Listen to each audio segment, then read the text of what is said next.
Lembaga hukum dikuasai mafia hukum. Kami sebagai penggugat sebenarnya menginginkan mereka-mereka ini mentaati hukum yang berlaku di Indonesia.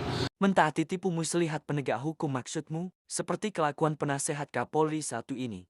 Kalau dilapori mengenai ijazah palsu itu ya, pasti dia akan, ini ijazah palsu berarti akan membuktikannya bagaimana. Nah, membuktikannya itu adalah tanya ke agama. Hei Arianto Sutadi, pembuktian pemalsuan itu berdasarkan barang bukti bukan berdasarkan bertanya, dasar pendusta rakyat kau Arianto. Mereka berani menyebarkan fitnah, kemudian menyebarkan berita bohong, kemudian juga melakukan tindakan pencemaran nama baik, tetapi ya baik gugatan pidana maupun perdata nggak datang. Di Polda pun juga tidak hadir.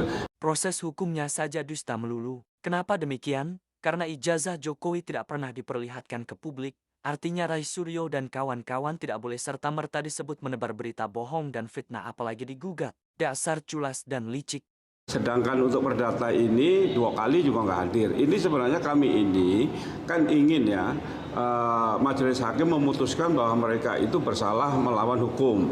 Hukum itu ada hukum acaranya, bukan berdasarkan maunya kamu sendiri. Sebaiknya kau tarik Jokowi sebagai tergugat untuk memperlihatkan ijazahnya ke publik, barulah kau layak gugat Rai Suryo dan kawan-kawan. Paham? Di sini saja kau dan lawyermu sudah mengabulkan gugatanmu sendiri. Yang kedua, memulihkan nama baik kami dan Pak Jokowi. Menurutku Jokowi tidak pantas memiliki nama baik, karena ijazah dirinya yang jadi objek persoalan tidak bisa ditunjukkan ke publik, sebaliknya malah dia sembunyikan seperti manusia berjiwa kerdil yang gemar membuat gaduh negeri.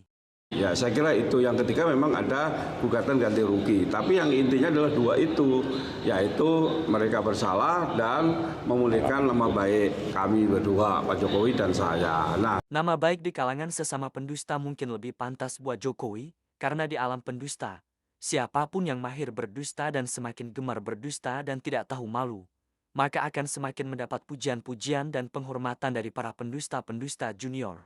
Pak Abang Saparhat ini sebenarnya di luar kota, cuman karena kita menghormati proses hukum, datang kami pun juga ada rapat, tapi kami hadir karena menghormati proses hukum di Indonesia. Ini wajah hukum Indonesia yang kau maksud, melihatnya saja langsung tidak percaya dan mual-mual mau muntah. Penjahat sudah terang benderang, pembuat gaduh juga sudah nyata, namun tidak juga dipenjara. Apakah negara memaklumi penjahat asalkan anak buah Jokowi? Kalau demikian kenyataannya, maka lembaga hukum negeri ini tidak boleh lagi dipercaya. Karena penjahat diberi jabatan untuk melindungi penjahat. Kemudian rakyat diberi tontonan vulgar dusta penjahat, berkedok penegak hukum, berupa pengkhianatan dan kemunafikan.